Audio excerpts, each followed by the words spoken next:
Kadang saya suka merenung, kenapa ada orang yang bisa begitu tenang menghadapi hidup, padahal tanggung jawabnya jauh lebih besar dari kita. Mereka punya bisnis besar, ribuan karyawan, aset di mana-mana, tapi tetap bisa tersenyum dan menikmati hidup tanpa terlihat dikejar waktu. Sementara banyak dari kita yang baru naik sedikit aja penghasilannya, sudah terasa berat, sibuk, dan mudah cemas. Di tengah situasi ekonomi yang makin menekan, harga barang terus naik, biaya hidup melonjak, tapi gaji tetap di tempat, kita berjuang keras hanya untuk bertahan.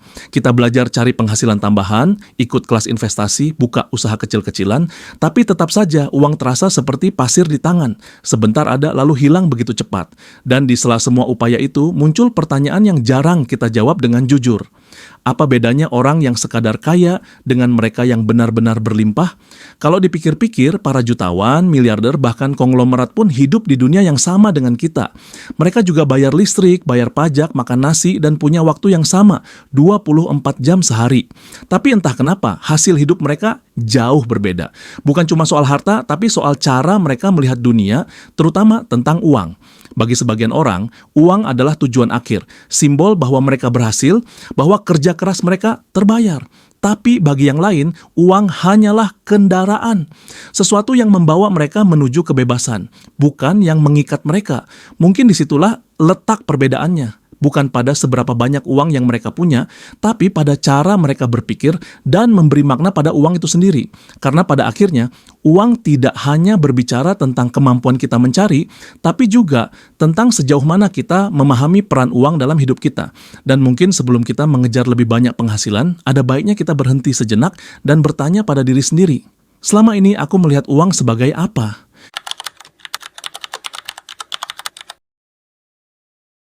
Dulu saya pernah berada di fase di mana saya berpikir satu-satunya cara untuk hidup lebih tenang adalah dengan punya lebih banyak uang.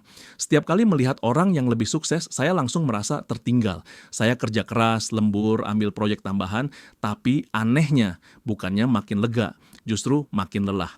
Uang memang datang, tapi hilang secepat itu juga. Entah untuk kebutuhan, gaya hidup, atau hal-hal kecil yang waktu itu saya anggap penting. Ada masa di mana setiap tanggal gajian terasa seperti titik terang sebentar sebelum kembali tenggelam dalam rutinitas. Saya menghitung hari, menunggu pemasukan berikutnya, sambil berharap ada perubahan besar yang bisa datang dari luar. Entah itu rezeki mendadak, peluang bisnis, atau keberuntungan. Tapi yang saya temukan malah rasa kosong, seolah saya terus berlari di tempat yang sama.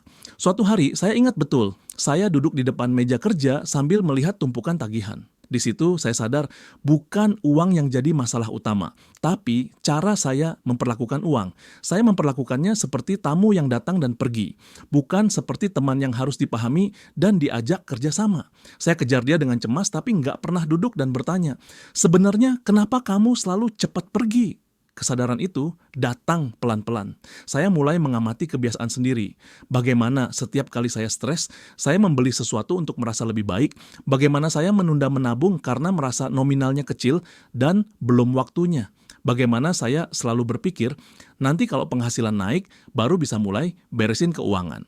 Tapi kenyataannya, saat penghasilan naik pun, rasa kurang itu tetap ada. Dari situ saya mulai mengubah sudut pandang. Saya mulai belajar bahwa uang bukan sekadar hasil kerja keras, tapi juga cermin dari cara kita berpikir. Bahwa orang yang bijak dengan uang bukan selalu orang yang paling banyak penghasilannya, tapi yang paling sadar bagaimana setiap rupiah bekerja untuknya. Perlahan saya mulai menata ulang hubungan saya dengan uang. Saya berhenti menilai diri sendiri dari jumlah saldo dan mulai menilai dari seberapa tenang saya mengelolanya. Saya mulai paham, kaya bukan soal angka, tapi soal arah. Dan disitulah perjalanan baru saya dimulai, bukan untuk mengejar uang, tapi untuk memahami maknanya.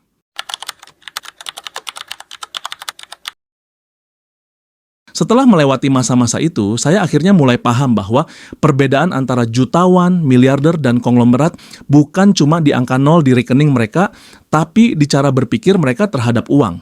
Jutawan biasanya berpikir bagaimana cara menghasilkan uang, bekerja keras, membangun bisnis, mencari peluang baru. Fokusnya ada di penciptaan pendapatan. Miliarder berpikir satu langkah lebih jauh, bagaimana cara mengalirkan uang. Mereka tahu uang bukan untuk disimpan diam-diam, tapi untuk diputar agar menciptakan nilai baru. Mereka berbicara tentang sistem, aset, dan waktu. Sedangkan konglomerat Mereka sudah berpikir pada level mengarahkan arus ekonomi. Mereka nggak hanya memutar uang untuk dirinya sendiri, tapi untuk menciptakan ekosistem, menghubungkan banyak orang, banyak industri, banyak nilai. Perbedaan cara berpikir ini membuat hasil hidup mereka juga berbeda. Jutawan bekerja untuk uang, miliarder bekerja dengan uang, dan konglomerat membuat uang bekerja untuk banyak orang. Kita sering diajarkan untuk bekerja keras, tapi jarang diajarkan untuk berpikir strategis. Padahal di titik tertentu, kerja keras tanpa arah hanya membuat kita lelah, bukan naik level. Uang tidak akan tumbuh hanya karena kita memaksakan tenaga, tapi karena kita mengerti bagaimana memanfaatkannya. Saya pernah membaca satu kalimat sederhana tapi kuat, orang kaya membeli waktu, orang miskin menjual waktu. Dan kalimat itu benar-benar mengubah cara saya memandang banyak hal. Karena di dunia nyata, sebagian besar dari kita menjual waktu 8 jam sehari, 5 atau 6 hari seminggu untuk mendapatkan uang. Tapi mereka yang berpikir seperti miliarder dan konglomerat justru melakukan kebalikannya. Mereka menggunakan uang untuk membeli waktu agar bisa fokus menciptakan hal-hal yang memberi nilai jangka panjang. Itulah kenapa sebagian orang bisa terus tumbuh bahkan di tengah krisis. Mereka tidak sibuk mengejar uang, tapi membangun sistem yang membuat uang tetap bergerak. Mereka tidak hanya memikirkan apa yang bisa didapat hari ini, tapi apa yang bisa terus bekerja untuk mereka esok hari. Di Indonesia, kita sering melihat banyak orang yang punya potensi besar, tapi terjebak di pola pikir yang sama. Takut kehilangan, takut gagal, takut mencoba hal baru. Akhirnya uang hanya jadi alat bertahan hidup, bukan alat untuk bertumbuh. Padahal, begitu kita mengubah cara berpikir tentang uang, dari aku harus punya lebih banyak, menjadi bagaimana uang ini bisa bekerja lebih bijak, kita sudah mengambil langkah pertama menuju level berikutnya. Karena pada akhirnya kaya bukan hanya tentang seberapa banyak kita punya, tapi seberapa sadar kita menggunakan apa yang sudah ada.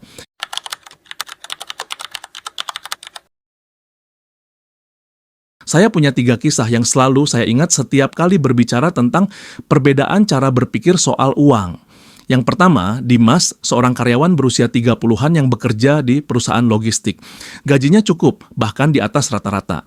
Tapi setiap bulan, ia selalu merasa tertekan. Setiap kali gajian, ia langsung melunasi cicilan, lalu sisanya habis untuk hal-hal kecil yang membuatnya merasa lega sesaat. Nongkrong, belanja online, upgrade gadget.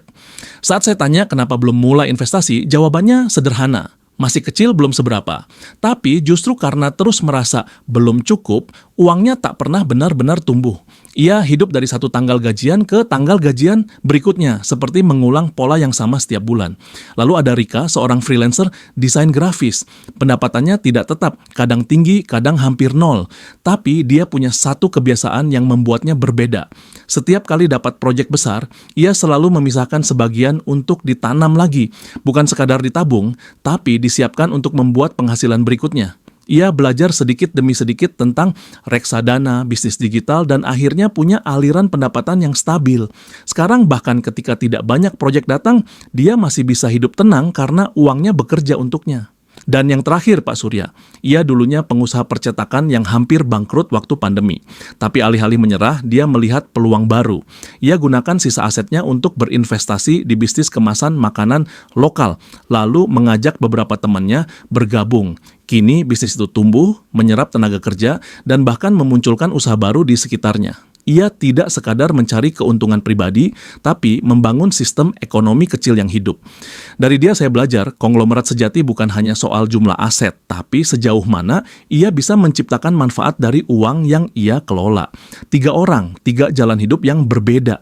Tapi garis pembeda mereka bukan pada modal awalnya, melainkan pada cara mereka melihat uang, sebagai beban, sebagai alat, atau sebagai sumber nilai.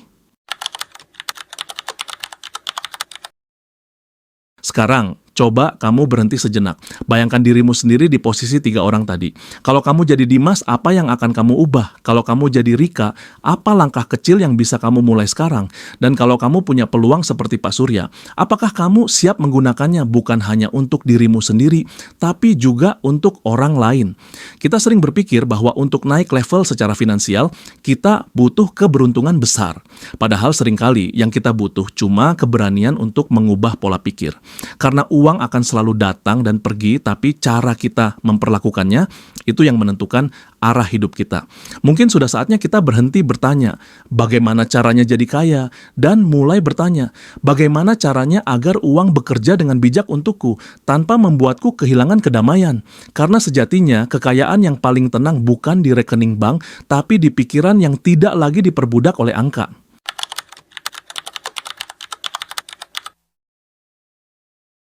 Pada akhirnya, jutawan, miliarder, dan konglomerat bukan cuma dibedakan oleh jumlah uang yang mereka miliki, tapi oleh cara mereka memberi makna pada uang itu.